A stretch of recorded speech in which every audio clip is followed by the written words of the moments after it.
So Marathon des Sables is a stage race. It's 7 days in the Sahara Desert, and it's a 6 stage. The reason is 6 stage and 7 days is because one of the stages is 2 days. So it's 253 kilometers. This is the longest they ever had this year, and that equals to 157 miles. Across the desert, you carry your food, you carry your sleep bag, and some things that are required for the full race, but you carry everything for those 7 days on a backpack. And we slept in tents for those 7 days, and basically it's in the desert, so it's 50 degrees Celsius through the dunes, although because it's the desert, people think it's just dunes, but it's not just dunes. It's dunes and other type of terrains. We went through rocky mountains and flat surface that are super dry, and yeah, that's an amazing race. Some people call it the hardest race on the planet on foot, and yeah, probably is. What inspired me to do Marathon des Sables was the idea of, I guess the idea of suffering, but no, the idea of going beyond the limits. I watched some YouTube videos and I saw people, literally crawling in the desert, and I like that idea somehow. I also like the idea of doing something that only a few, I thought, could do, and also just the challenge of doing something that I never done before. I have done a lot of races, different kinds, from Ironmans to ultramans, and extreme triathlons, and Xterra, and marathons of all kinds. I ran 100 miles, but this one was different. I thought in my mind that this would be transformational, and it was. This is not just a race, it's living, sharing with others, carrying everything you need. Is survival mode, and that was appealing to me. The several days I did that race in Portugal, in mountain bike across Portugal called Trans-Portugal, and that was the first time I did a stage race. But this one was on foot, and I never did something like that. So the concept of going from place to place and sleeping in the sand and going through perhaps emotions and such, it's just, I thought it was the right thing to do at this moment in my life, and it proved right. That was what happened at the end of the day. I usually wing the races, not wing it. I show up the day before, and this one I was going on that direction until I think it was 2 weeks before. My wife Andrea said, "I don't think you prepared, and you are underestimating this race. I've been watching videos, and he said, I'm going to help you. We need to get you ready." So I didn't have the food, I didn't have the backpack, I didn't have many of the things that were needed. And thank God she helped me, because I realized that was much needed. Okay, so ready for Marathon des Sables, leaving in 4 days. I have a race before, which is a half Ironman in Galveston, but Andrea, my wife, beautiful wife, have helped me to fix everything. So let's start with the backpack. I'm gonna end up using this one, the I guess it is 20 little bag. I tested yesterday. I posted a video about it. I like it. It's light, has all the pockets. It has, it opens up easily. I can access everything. So yeah, I like it. I think it's the way to go. Second test. Second try. Second try of the weight. See where we are. 20 kilograms. All right, let's see. 8.2, 8.3. So 2 weeks before we start preparing, we went to REI and buy stuff that I needed. We went online and bought all the mandatory items that I needed. We bought the food and figured out what was the right amount that I was needed, because it was mandatory 2,000 calories every day, and they were gonna check on that. Right, marathon stuff, cooking. So we're gonna take the dehydrated food from peak 2. We're gonna weigh it. Okay, it's 186 grams, right? So what Andres is gonna do, gonna open it up. These are all the flavors we have. We're gonna cook to them. So we're gonna put what it is to know for me, and also for the organizers who are going to check how many calories per day I'm bringing. I need to bring 2,000 grams of calories per day. Now, getting to Morocco, to the desert, was just as hard as well. I flew from Houston to Miami. I have a layover of 5 hours. Of course, I was able to work remotely, so that was good. Then I took a flight to Portugal, another layover, work again, and then flew to Morocco, to Marrakesh. And then the journey didn't finish there. They took us from there on a 5-hour bus to another city, and to be there for a night in a hotel before they took us in another bus for another 5 hours to the middle of the desert. And all of these were a logistic nightmare.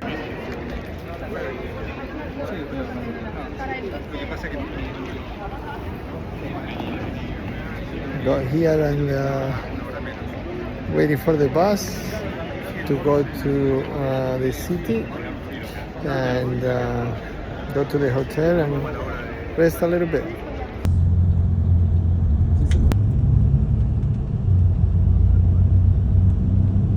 So as we got to the first hotel, we spent a night there. I met some of the guys that were part of the race. And then the next morning I went for a run, first run in Morocco, and I went through the city, very little town.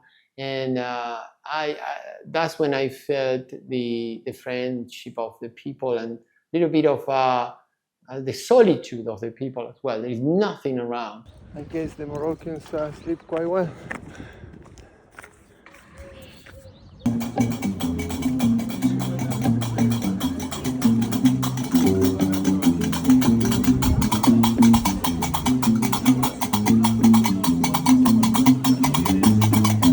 So when I got to the camp, to the bivouac, I was still wondering who was gonna be with. I didn't know these people, and I was kind of anxious about that. The way I selected that was, I have 3 nationalities. I'm from Uruguay. I have an American passport and a Spanish passport, so I said, I'll pick Spanish. There is no Uruguayans, I'm the only one. And Americans, I love America, I live there, but I'm always surrounded by Americans, so why not experience a new environment? So I picked the Spaniards, and there were 2 tents with Spaniards. I picked one of them. I didn't know these people, and became friends. We ended up telling the stories. We created this bond and this friendship that is bringing me lasting memories. So in those first 2 days before the race started, we had to learn our new environment. We had to decide what to keep and what not. We learned how to cook in the floor. Cooking. First cooking night.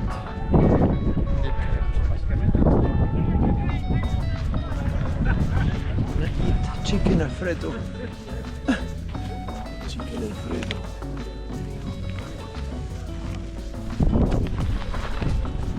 We needed to learn how to go to the bathroom, which was another story altogether. So let me show you the bathrooms. Men, women, men. So first you do is get a bag, and then sorry, I'm not gonna show you everything.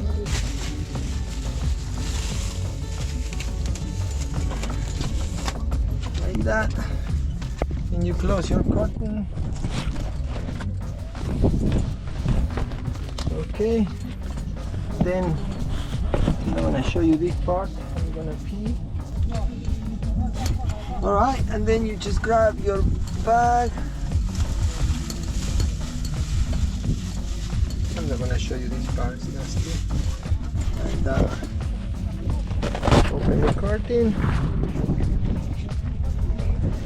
That. And then you have antiseptic, yeah, for your hands.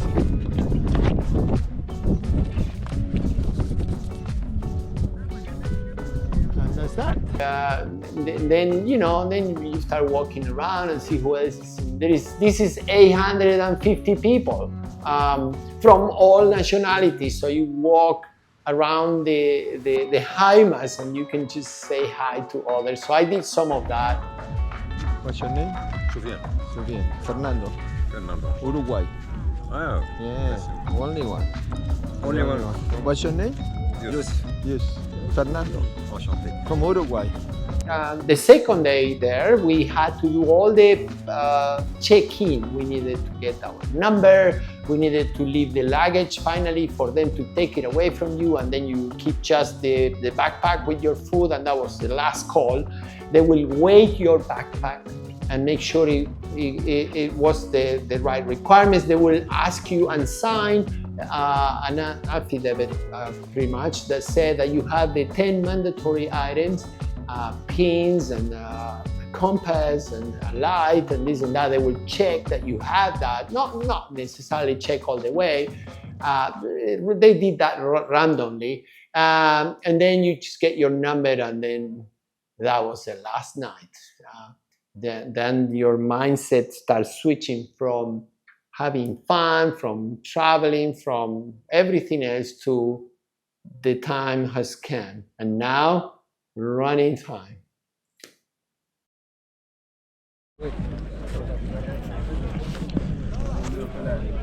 First day, I'm ready to run. Getting to the starting line. First time with the backpack full of everything I need for the day.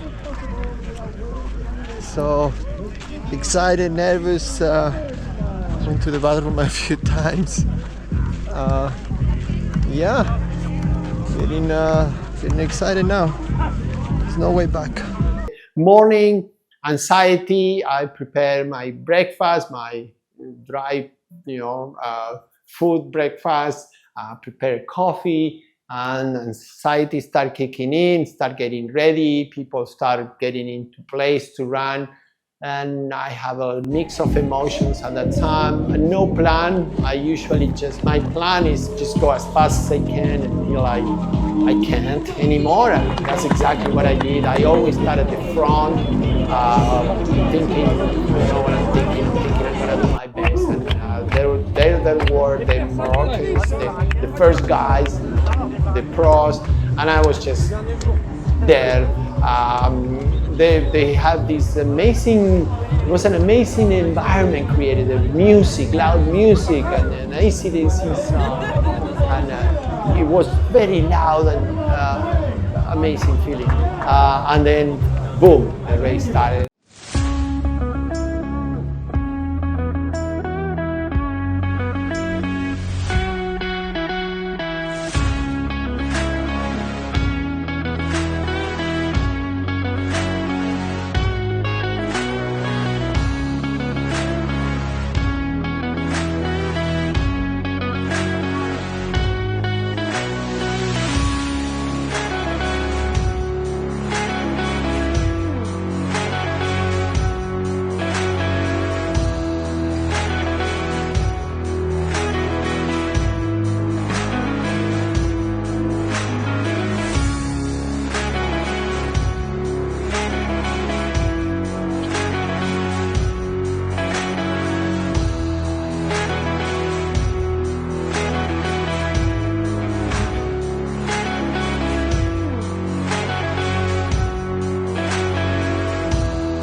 So I basically took off as fast as I could. I followed the leaders. I started tackling the first, dunes and difficult terrain, which was super hard. I never ran in the sun. I have, but not in the dunes and that way for so long. So that was hard. I wasn't as prepared as I thought in few things, but then I started adjusting right away. Whether it was the adjusting the backpack, adjusting a little bit here on top on the back, and then adjusting my speed, my pace of running. Past the checkpoint, then there were two in the first stage, and the last part. You can see the finish line, you think you close, but it's like far. The distances in the desert are not the same as in an Ironman race or the race where you see the finish line. I think it's like an illusion, pretty much. It was discouraging, but then once you get there, it's like, oh my God, finish the first race. What happened when you finish? They receive you very well. I think his name is Will. He'll mention your name, say your country.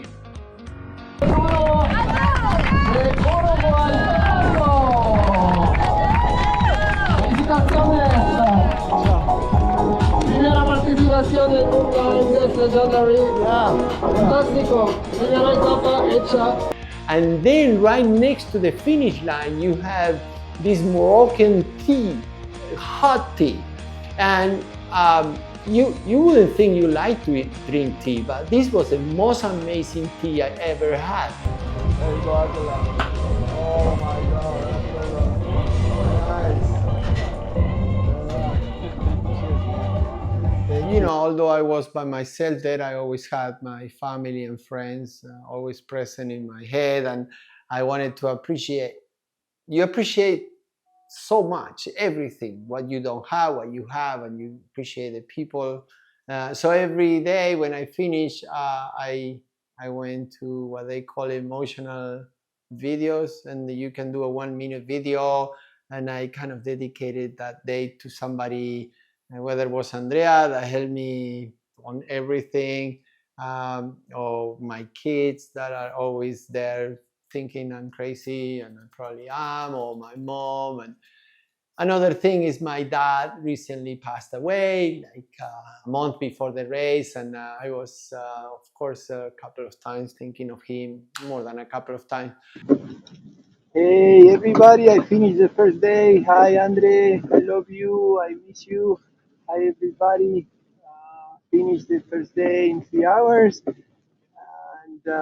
it was hot, and it was very hot, and a lot of dunes, a lot of sand. Now I ate, and I'm just resting a little bit.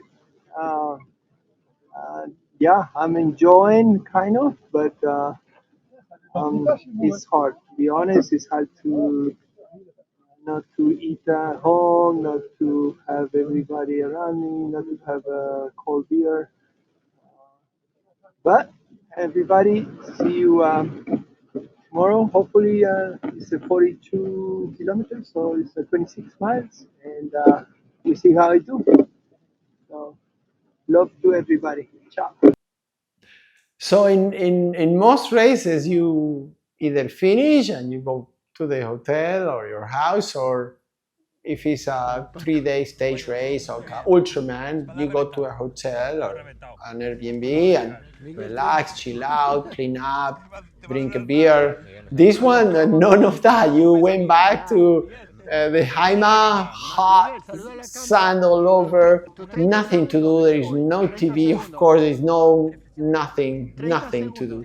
And most people will start walking around, making new friends. That's where I met some of my other friends, and Ruben, and a guy from India, what's his name? I forgot. Jean, and then I met Israel and some other people, and that's the very different. It doesn't happen in any other race on the planet. I went to another stage race at Transportugal where you went to the hotel. It was 7 days, or 8 days, but you went to the hotel, clean up and all that. None of that. That was new. But then at night there was these bonfires, and that was amazing. The people, the locals, would go and dance and sing their Moroccan songs, and it was very touchy, very, very nice.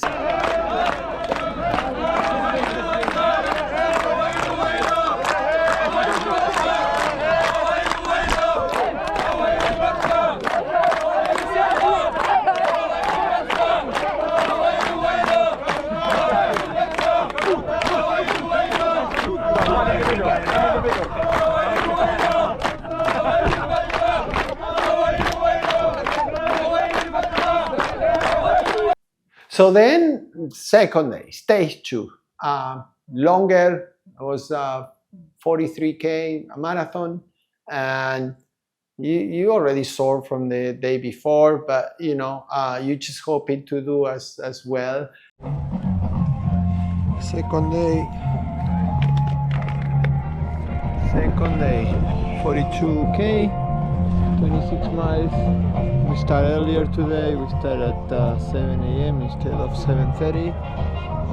We had to go through some dunes at kilometer 6, and then dune after dune after dune. It'll be about 500 meters of altitude gain. So just putting the number right now. I'm getting ready for it. Bag is ready. Tent is empty.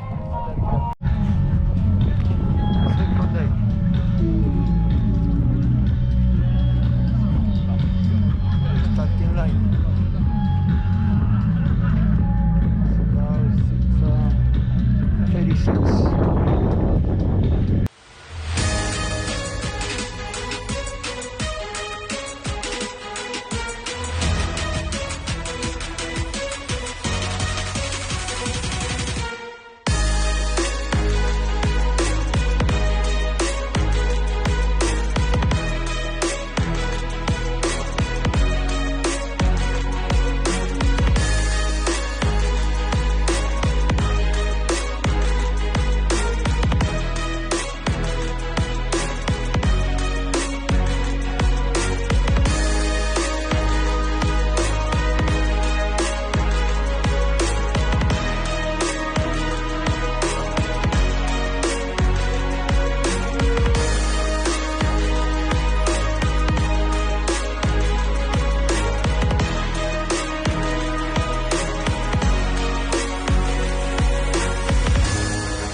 And the second day was slightly different terrain. Of course, I didn't know much because I don't look at the maps. I just go for it. But yeah, it was different elevation altogether. But basically, the stage 2 was to be ready for the biggest day of all, stage 3, 2 marathons together, 50. What was it? 52 miles, and we knew that was going to be the hardest day of all.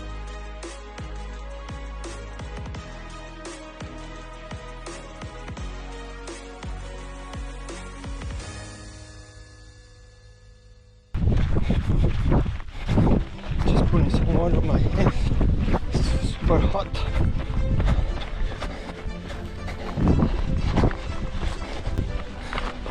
Stage 2.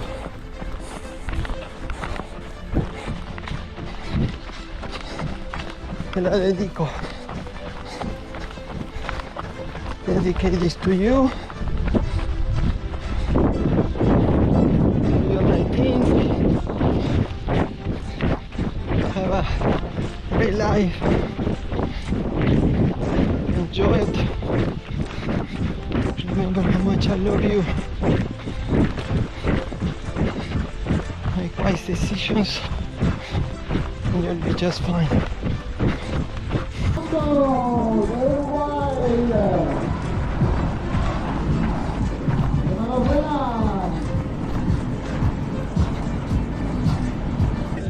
We are resting now. It's 120 degrees. So it has been a hard day. Claro, tío. O There is sea, no wind. cementáis un poquito el tema. It's just awful outside. No espero menos de ti, José Miguel. Como yo después me repare, a por ti voy. My nail Eso es, went calorcillo off bueno. and they injected ¿Cómo? Eso es. through the nail Como si to estuviéramos, take como the fuéramos blood árabes. out. Los serpas ahí I haciendo didn't su... lose the nail, unfortunately. I wish I did. So Bueno, ya no... Sí. now it hurts. Sí, So I pudiera hope haber una carrera I mecánica. recover. Ya. And yeah, day 2. We move camps. Tomorrow is a long day. It's gonna be 80 kilometers, so it's 84 actually. So it's 2 marathons and a lot of elevation gain. I think it's 1,000 meters. It's gonna be hard. It's gonna be hot. It's gonna be challenging. People have 35 hours to do it.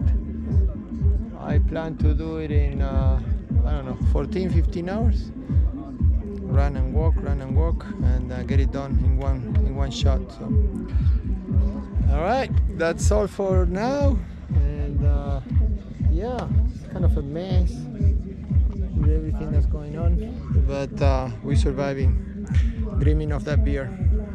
So as the stages progressed, the next stage was also about the top 150 people that will leave an hour later. And I was at this time, I think I dropped some positions to 50 something, 51 or 52. I was happy. The whole idea is to be top 50. If somebody asks you where position were you, and you said, top 50, I said, oh my God, really? Wow. All right, so ready to go. It's top 50 today, so everybody's gone 2 hours before us. That's why it's empty. Now finishing the 41st position for now, so I need to leave in 30 minutes, and we're just getting ready with our friends from Spain. So, and the Marquis and some other people over there, just 50 people. Waiting the start line and just pause in front of you so that we can have a nice briefing all together. Ah, on en a qui sont parfaitement à l'heure. Merci messieurs de respecter l'horaire. Thank you for being perfectly on time. Muchas gracias. Alors je suis pas certain que vous ayez besoin de tant d'informations que cela, mais ça va être juste le plaisir de partager cette demi-heure avec vous. And of course you're not the ones who need the most. This is a 35-hour stage. It's 2 days to do stage 3, and we have 35 hours to do. And after 2 days, you're tired, thinking how you're gonna do it. You have blisters, and two marathons together is not easy. Allez Aziz. Allez. Allez tout le monde! Allez. Yeah! Ouais, bravo. Et tout.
I think it was after like 4 hours, I had to pee, and when I did, it was pure blood. It was red. Never happened to me. I kept going, and just before the next checkpoint, I could see it now a mile away, and I pee again to see perhaps if I had the same thing, I would perhaps say something. I don't know. So same thing, red, red, red, and I decided not to say anything. I decided to keep going, past the checkpoint, and kept going, kept going, kept going. A couple more times, 7 hours, 12 hours, I same thing, pee and red. So this was the hardest day of all. So as I finished stage 3, and I went straight to the doctor. I didn't want to say that I had red pee, but I wanted to check that I wasn't gonna die. So I said, I went to the tent and I said, I think I have dark pee, something like that. And I was like, oh, really? Yeah. How dark is it? Oh, I don't know. It's kind of dark. So I didn't want them to put me out of the race. I just wait a little bit and went to my Haima, cook, drink, cook, drink, drink, drink, drink as much as I could. Went to pee, still dark. After a few hours, it came back to normal. Next day, I go to the doctor, clean my feet. As I'm cleaning my feet to check for my blisters, a guy next to me said, oh, how was yesterday? I said, oh, it was okay. I told him my story about the pee. I said, oh, tell me a bit more. And when I told him, he said, oh, don't worry, that's nothing. That's look, my background is from the military. This happened to me before. It's your muscle cells in the bottom of your feet that die. They come out of your pee. Don't worry, drink as much as you can and you'll be fine. So like, okay, thank you. I'm not dying. No, he said, no, you're not dying. After stage 3, it became a day of doing nothing. So one of the things I did is, besides cleaning myself and eat, I wanted to clean my clothes. So I developed this cleaning system. I got one of the gallons of water, empty, only with a little bit of water. I put my my running shirt inside. I put some soap that I had, and I wash it like if I was a washing machine. Then I open the bottle. I have a video about that process, and I clean my shirt to run the next day. Although I have 2, but I felt I wanted to run with a clean shirt. And then I went to see my friend Ruben from Mexico. I said, hey, do you wash your clothes? No. Oh, here, let me show you. And he did it, and then the guys in the Jaima did it as well. So that was quite an invention for me. Another thing, there were flags in the middle of the camp, of the viewback, and my flag was there from Uruguay.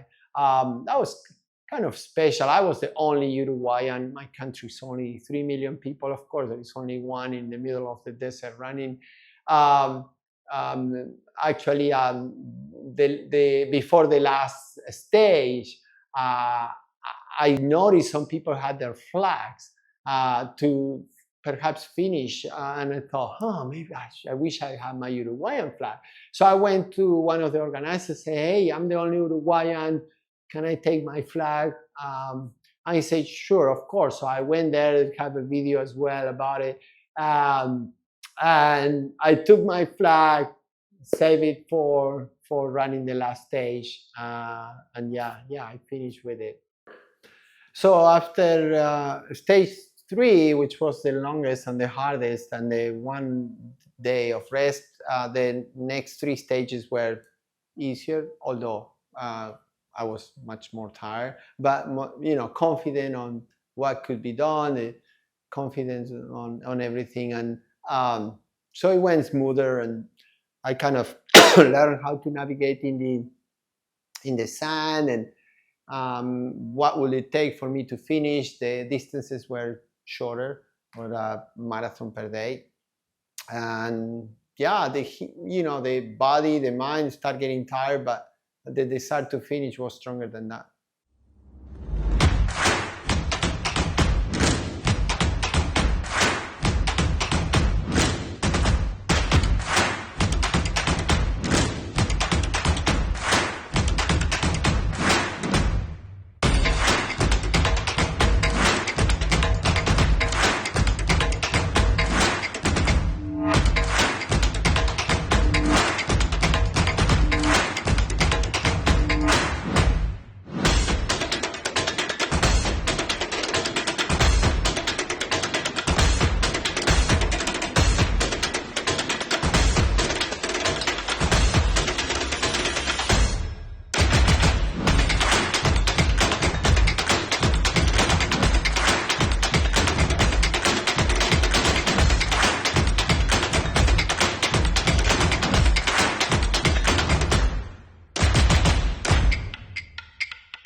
Vamos ahí, la concha de mi madre.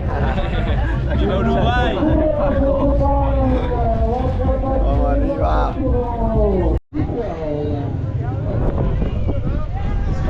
Last day, it's very windy. Taking off the arc.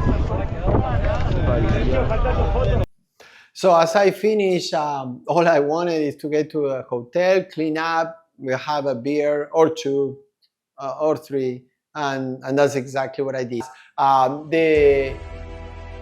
The feelings were a combination of things. I was emotionally drained somehow, happy, hoping for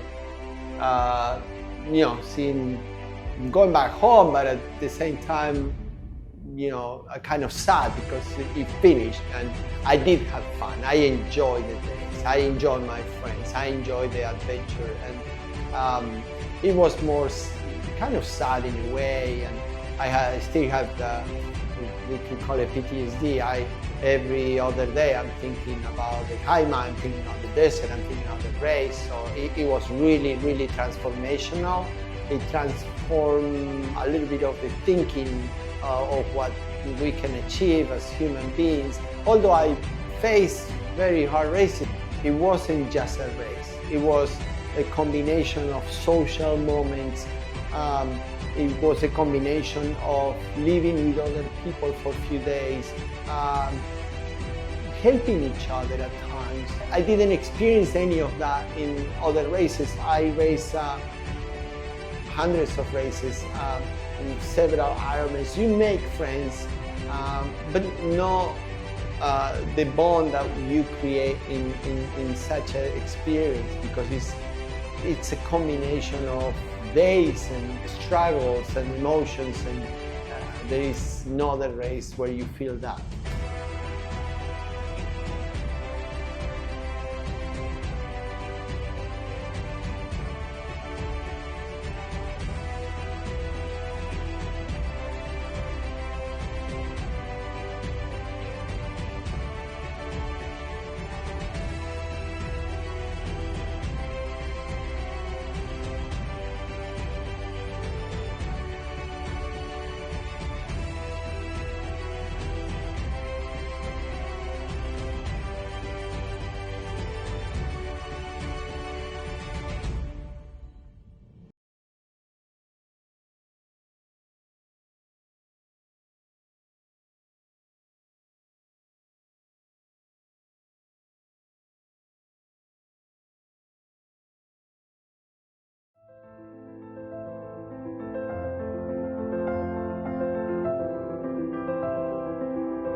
So as for the next races, this